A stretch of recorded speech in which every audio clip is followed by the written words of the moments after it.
cuando nuestro Señor decía, destruyan este templo y yo lo reedificaré en 3 días, Juan aclara, pero él se refería al templo de su cuerpo, porque los judíos lo criticaron y dijeron, 46 años ha llevado a edificar este templo y en 3 días lo va a edificar. Medio cínico, ¿no? Entonces dice Juan, no, se refería al templo de su cuerpo. Pero aquí no hay ninguna aclaración de ningún tipo, y no parece, suena muy forzado, pensar que nuestro Señor estuviera diciendo, tú eres Petrus, y sobre esta masa de cimentación que soy yo, edificaré mi iglesia. Yo te daré las llaves del reino de los cielos, lo que tú ates atado quedará, etc. Esto suena forzado. Nuestro Señor está dirigiendo a Pedro y le está poniendo esas 3 figuras para hacerlo su mayordomo del palacio, su lugarteniente, el vicario de Cristo en la tierra. Entonces decimos, ¿por qué le dice Petrus y no Petra? Pues porque es hombre. Usa el masculino, por lo menos el escritor. Sabemos que le dijo en arameo, Cefas. Luego sabemos que está hablando de roca, no está jugando con palabras. Pero luego, acá el escritor sagrado escribe Petrus, porque Petrus es el modo con que se quedó hablando de Pedro, así se le cambió el nombre, y es porque ese es el masculino. Segundo, nuestro Señor, aquí el debate de qué tipo de piedra y que la piedra, no estamos diciendo que Dios nuestro Señor no sea la roca, la piedra angular sobre la que se edifica el templo de Dios. Evidentemente Cristo es la roca, pero precisamente porque Cristo es la roca, por eso tiene relevancia que Pedro sea la roca, porque es el que va a hacer las veces de Cristo. Entre nosotros el jefe lleva una cachucha, nadie más lleva cachucha. Y entonces el que lleva la cachucha le dice a alguien, tú eres cachucha, así que de hoy en adelante, cachucha. Quiere decir, te estoy haciendo el jefe, porque el jefe lleva la cachucha, por decir así, ¿no? Entonces, claro, por eso tiene relevancia que Pedro sea la roca. Y todos los otros textos corroboran esto. Por ejemplo, en Lucas, si Lucas no habla de esto, sí dice nuestro Señor ahí ante los 12, antes de la pasión, Simón, Simón, Satanás me ha pedido, Lucas 22, Satanás me ha pedido zarandearlos a ustedes como trigo, pero yo he rogado por ti, no por todos, he rogado por ti para que tu fe no desfallezca. Y tú, una vez convertido, confirma a tus hermanos en la fe, no la caridad. Pedro se podrá ir al infierno como Judas, ¿no? Si no se arrepiente, pero ha rogado por su fe. Esta es la oración eficaz de Cristo a través de todos los siglos y la convicción de la iglesia, ¿no? Cristo ha rogado por todos los papas, por todos los sucesores de Pedro, para que su fe no desfallezca. Y la tarea de los sucesores de Pedro será confirmar en la fe a sus hermanos. Entonces, este texto es fuertísimo, porque el vínculo de un grupo religioso, el vínculo de unidad, es la fe y el jefe. Y precisamente por eso convenía que el jefe confirmara en la fe a los demás. Pero también encontramos en Juan aquello que pasó después de la resurrección, en donde Pedro, ¿me amas? Sí, Señor, tú sabes que te amo. Pastorea mis ovejas. Pedro, ¿me amas? Sí, Señor, tú sabes que te amo. Pastorea, pero perdóname, no dice te amo, te quiero, dice San Agustín, que ese juego de ¿cómo dice? Ágape, me agapas. Ágape es amar, el amor más pleno. Y él contesta: sí, Señor, te fileo, por decir así, ¿no? Sí, el equivalente a amar y querer. Pedro, ¿me amas? Sí, Señor, tú sabes que te quiero. Entonces, pastorea mis ovejas y luego pastorea mis corderos. San Agustín dice, esa alusión a todo el rebaño es porque le está dando el ser pastor de los pastores, le está dando todo el rebaño. Y luego le pregunta por tercera vez: Pedro, ya no le dice, ¿me amas? ¿Me quieres?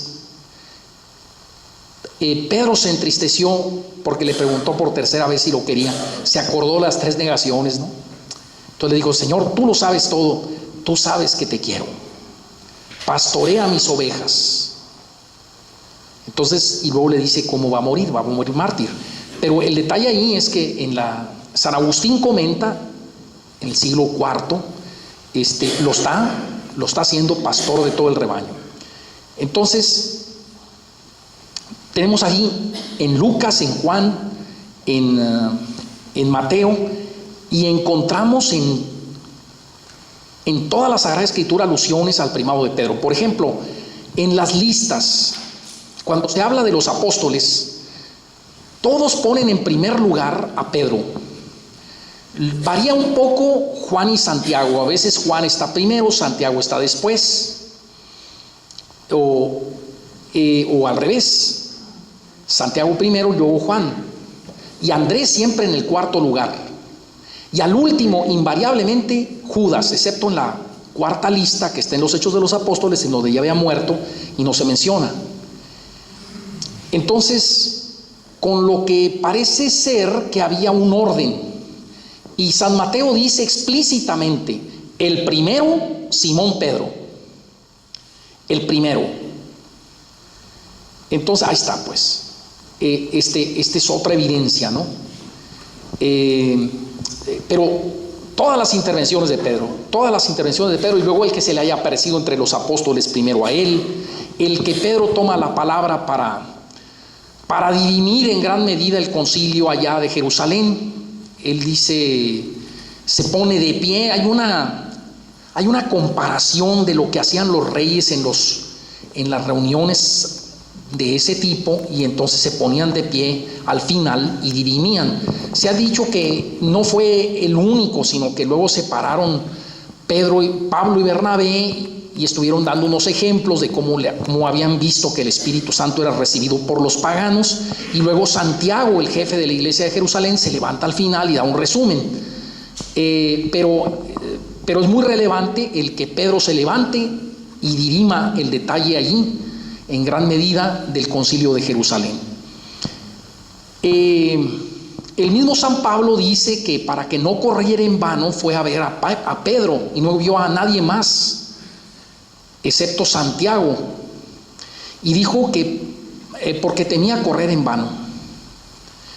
Pablo había sido formado directamente por nuestro Señor Jesucristo, pero no obstante fue y estuvo 15 días con Pedro corroborando su doctrina.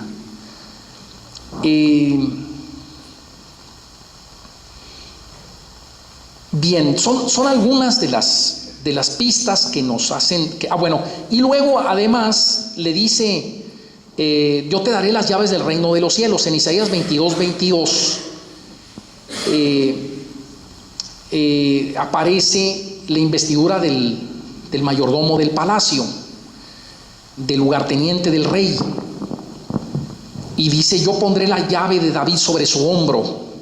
Si él abre, nadie podrá cerrar; si él cierra, nadie podrá abrir. Y esto pues es muy iluminativo por lo que está haciendo nuestro Señor. Yo te daré las llaves del reino de los cielos. A nadie más le da las llaves del reino. Es cierto que atar y desatar también se los concede a los apóstoles. Pedro no es más, tiene el primer grado del orden, no es más obispo que los otros obispos, pero tiene el gobierno de la iglesia y es jefe de los obispos. Y en el atar y desatar encontramos ahí un lenguaje de rabinos en el que quieren significar admitir o expulsar de la comunidad a los rebeldes, y también legislar, pueden dar leyes. Las leyes se expresan de ese modo, es decir, el poder de legislar se expresa con atar y desatar. Entonces era evidente que nuestro Señor le estaba dando la jefatura a Pedro. Es lo que defiende la iglesia. Pero luego lo vemos en la práctica, ¿no? Se ha dicho mucho que el ministerio de Pedro no siempre se ha practicado del mismo modo. Algunas veces los papas han actuado de manera dictatorial y otras veces un tanto democráticamente. Pero eso no le quita nada al hecho de que Pedro tenga la jefatura sobre la iglesia. Las diversas modalidades con que se ha ejercido a través de los siglos no invalidan esta pretensión que brota de la fuente de la Sagrada Escritura. Algunas cosas de la tradición, ¿cómo lo ven las iglesias en la iglesia primitiva? Bueno, y también aquí de paso, el hecho de que la iglesia sea infalible es de la lógica de la expresión, parte de la lógica de la expresión, el que crea y se bautice se salvará, el que no crea se condenará. Porque tímidamente podría haberle alguien preguntado: Señor, ¿el que no crea a quién? A ustedes, por supuesto. A los hombres débiles e inconstantes.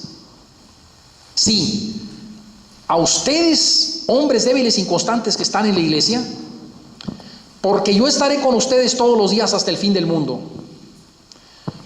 Porque el que a vosotros oye, a mí me oye, y el que a vosotros rechaza, a mí me rechaza, y el que me rechaza a mí, rechaza al que me ha enviado.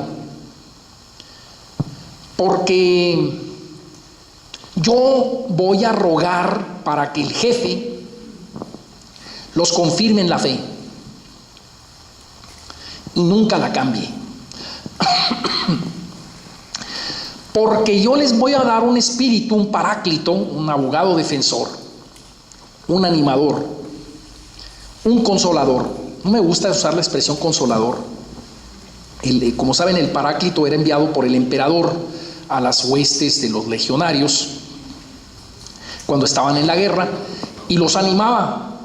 Decía: el emperador ha determinado que si ustedes ganan esta guerra, van a tener 100 hectáreas cada uno, por decir, ¿no?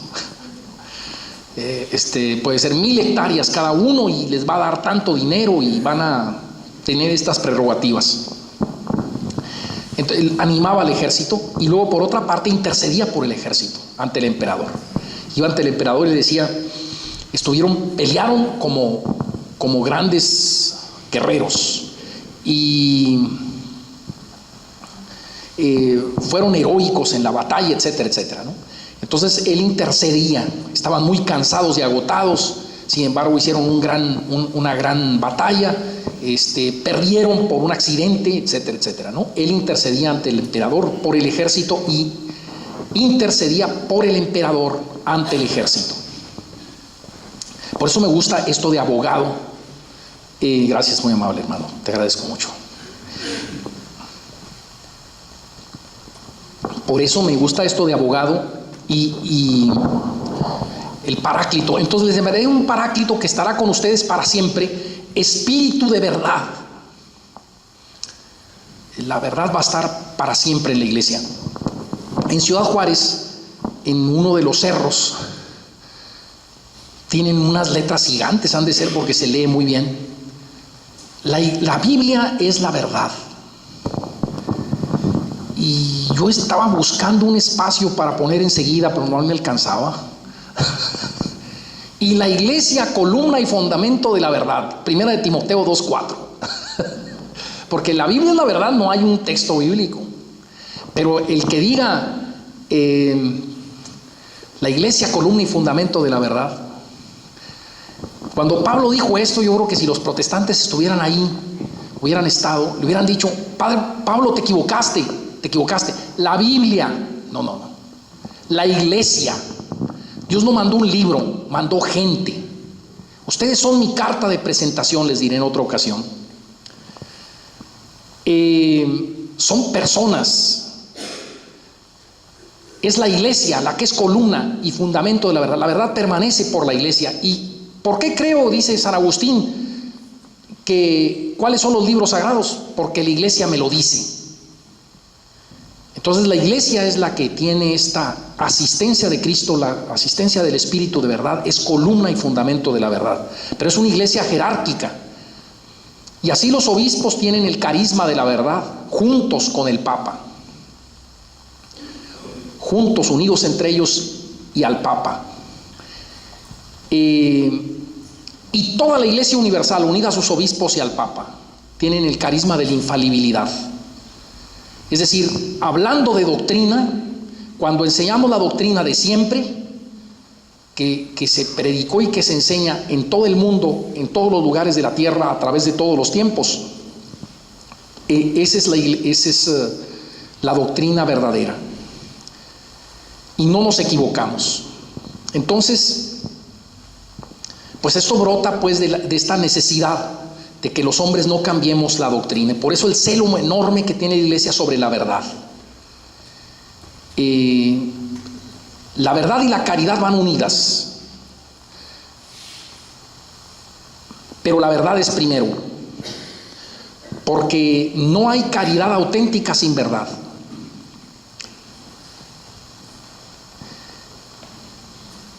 Bien, nada más ver algunos textos de la primera comunidad es cómo trataban esto del primado de Pedro.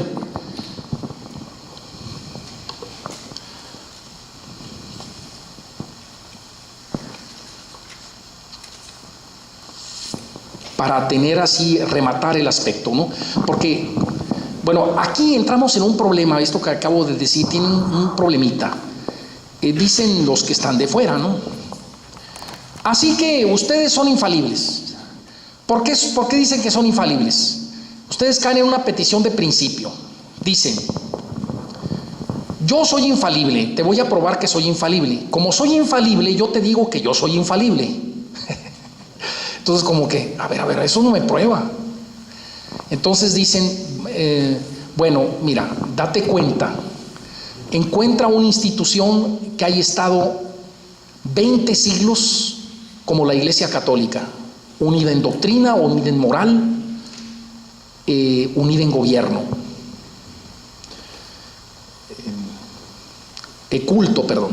unida en culto, con el mismo culto, la misma moral y la misma doctrina. ¿Dónde hay una institución así? No existe, solo en la Iglesia Católica. Ya esto es como para llamar la atención. En segundo lugar, ¿dónde se dan los santos que se dan en la Iglesia Católica?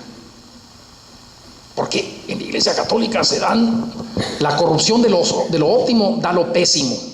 Entonces ya ahorita estamos, hace poco me platicaban de un padre que secuestró unos viejitos. Ay. Entonces, al que me lo decía, yo le decía, oye, mejor ya ni me digas, ya ni me digas, ya no quiero saber. Ha sido una de escándalos tremenda, ¿no? Tremenda la que tenemos ahorita en la iglesia. Entonces, pues ya sabemos cómo nos las gastamos los católicos, ¿verdad? Hay muchos pecadores en la iglesia. Urs von, ¿cómo se llama? Bon Pastor escribió una historia de la iglesia que llegó hasta el tiempo de León XIII, creo, más o menos, o si no, un poquito antes, 1870. Fue muy famosa su historia de la iglesia y él era protestante. Entonces le pidió al Papa ver los archivos del Vaticano para escribir la historia de los papas.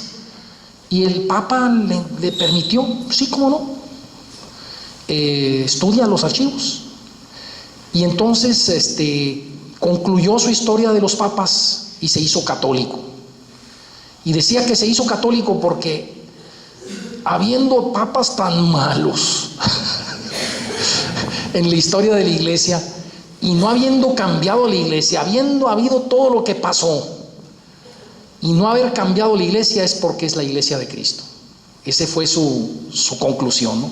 Entonces, bueno, si tenemos pecadores muy grandes dentro de la iglesia, a lo largo de los siglos así ha sido, pero también tenemos santos que no se comparan con ninguno de los que está fuera de la iglesia. Por ejemplo, Gandhi es maravilloso, ¿no?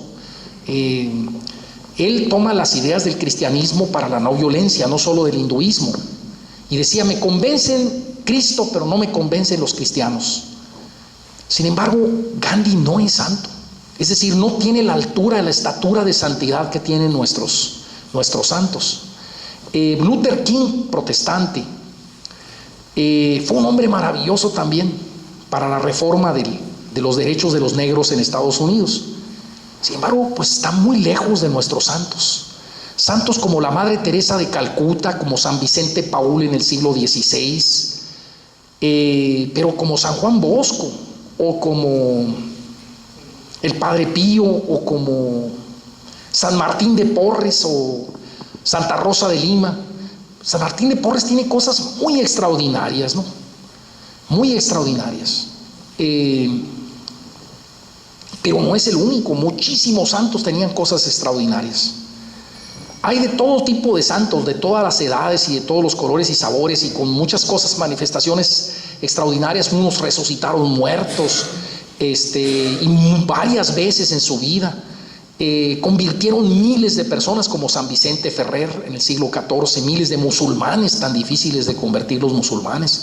Él convirtió miles de musulmanes, resucitó muertos. Las obras de caridad que hicieron en la historia. Francisco de Asís, ustedes recuerdan el impacto que ocasionó en el siglo XII. O sea, el impacto que ocasionan nuestros santos, la altura de santidad que tienen nuestros santos, es algo para observar. Luego, la doctrina eximia de la Iglesia Católica, ¿no? Tan equilibrada, tan llena de sabiduría, que reconocen tiros y troyanos. Es otro signo. Entonces, en la sabiduría de la doctrina, en la institución que dura 2000 años, en los frutos que da esta institución, estos son signos para poner atención a esto. Y luego, ya ahí, viendo la posibilidad de un Dios que se puede revelar, con todas, estoy simplificando las cosas, les digo, son pinceladas, con todo lo que implica Jesucristo, sus signos que hizo, todo en contra para que el cristianismo se difundiera. Es como para llegar a un momento en donde las personas tienen que decir: bueno, aquí hay muchas evidencias para que el que quiera creer crea, y muchas otras para que el que no quiera creer no crea. Y una vez que vemos que creemos, entonces encontramos muy significativo que tenga que ser que esta iglesia esté gobernada por un jefe y sea infalible, junto con la Iglesia Universal. Estas son consecuencias de la iglesia verdadera. Pero vamos a ver, es cierto que Pedro fue jefe de la iglesia, de los obispos. Es cierto que él gobernó a la iglesia. Voy a nada más mencionar San Clemente Romano. Como obispo de Roma y tercer sucesor de San Pedro, tuvo que enfrentar una rebelión ocurrida aproximadamente en el año 96 después de Cristo, donde en la comunidad de Corinto se despejaron de sus ministerios a los presbíteros legítimamente constituidos. Se despojaron. Corinto tenía un grupo de presbíteros y se les quitó el cargo,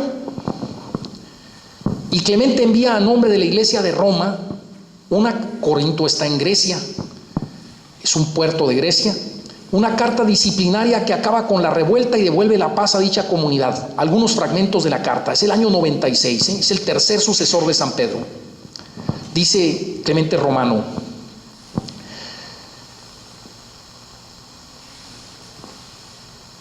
de la iglesia de Dios que habita como forastera en Roma, a la iglesia de Dios que habita como forastera en Corinto, a causa de las repentinas y sucesivas calamidades y tribulaciones que nos han sobrevenido, creemos, hermanos, haber vuelto algo tardíamente nuestra atención a los asuntos discutidos entre ustedes. Creemos haber vuelto algo tardíamente nuestra atención a los asuntos discutidos por ustedes.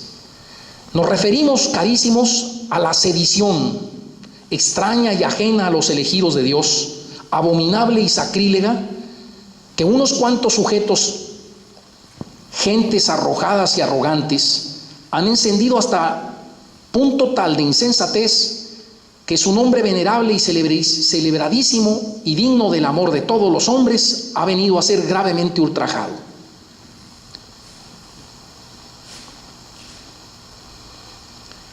Luego dice, en otra parte, mas si algunos desobedecieren a las amonestaciones que por nuestro medio les dirigimos, les ha dirigido él mismo, sepan que se harán reos de no pequeño pecado y se exponen a grave peligro, mas nosotros seremos inocentes de este pecado. Entonces, si algunos desobedecen a las amonestaciones que por nuestro medio Dios les ha dirigido. Entonces dice, aunque no suele ser común que los historiadores protestantes vean en esta carta una evidencia en favor del primado romano, hay poderosas razones para pensar que sí la hay. Es difícil no notar cómo el autor comienza presentando excusas por no haber podido tomar cartas en el asunto con prontitud en las irregularidades de Corinto, hecho que prueba, como comenta Johannes Quasten, que la carta no fue inspirada únicamente por la vigilancia cristiana de los orígenes, ni por la solicitud de unas comunidades por otras. De ser así, hubiera sido obligado el presentar excusas por inmiscuirse en la controversia. En cambio, el obispo de Roma considera como un deber el tomar el asunto en sus manos y cree que los corintios pecarían si no le prestaran obediencia. Un tono tan autoritario no se explica suficientemente por el mero hecho de las estrechas relaciones culturales que existían entre Roma y Corinto. El escritor está convencido de que sus acciones están inspiradas por el Espíritu Santo. Alegría y regocijo nos proporcionarán si obedecen a lo que acabamos de escribir, impulsados por el Espíritu Santo, como dirá él mismo. Una explicación similar nos da José Orlandís. Dice, se trata de un hecho tan significativo, refiriéndose al conflicto en Corinto, tanto por la época en que se produjo como por su contenido, que Pierre Batifolle lo denominó la epifanía del primado romano, la primera manifestación, la manifestación del primado romano. Explica también, Clemente, en nombre de la Iglesia romana, manda a los rebeldes que se sometan a los presbíteros y que hagan la penitencia que habrá de obtenerles el perdón. La carta no dice si la Iglesia romana intervenía a petición de los presbíteros depuestos, lo que constituiría el caso conocido de un recurso a la sede romana, o bien si esta sede actuó por su propia iniciativa, lo que probaría que tenía conciencia de su potestad para intervenir en asuntos de otra iglesia, cuando el bien público eclesial, la salvaguardia de la fe o de la disciplina, lo que hemos comentado de la esencia del primado, así lo demandara. Pero lo que resulta más significativo es la buena acogida que tuvo en Corinto la intervención romana. Fue recibida sin resistencias y tenida en gran honor. Dionisio de Corinto atestigua que hacia el año 170 perduraba aún en esa comunidad la costumbre de leer la carta de Clemente Romano en la celebración de la liturgia del domingo. Por las mismas fechas en Egipto, la carta era tenida en tanta estima que un escritor de la fama de Clemente de Alejandría la tenía como una escritura santa. En fin, Eusebio de Cesarea añade que todavía en su tiempo, primera mitad del siglo IV, la epístola de Clemente seguía siendo leída en muchas iglesias. Es también bastante significativo que para la fecha en que ocurrió la revuelta estaba todavía vivo y presidiendo en la cercana Éfeso el apóstol San Juan. San Juan vivía todavía, hecho que atestigua San Ireneo cuando escribe. Finalmente, la iglesia de Éfeso, que Pablo fundó y en la cual Juan permaneció hasta el tiempo de Trajano, es también testigo de la tradición apostólica verdadera. Dado que Trajano reinó desde el año 98 después de Cristo hasta el 117 después de Cristo, Juan tuvo que haber estado todavía vivo cuando ocurrió la revuelta, año 96. ¿Por qué fue el obispo de Roma quien sintió estar obligado a poner disciplina en la revuelta de una iglesia tan remota y no el apóstol Juan, estando mucho más cerca? Solo tiene sentido si el obispo de Roma, quien como sucesor de Pedro ejerció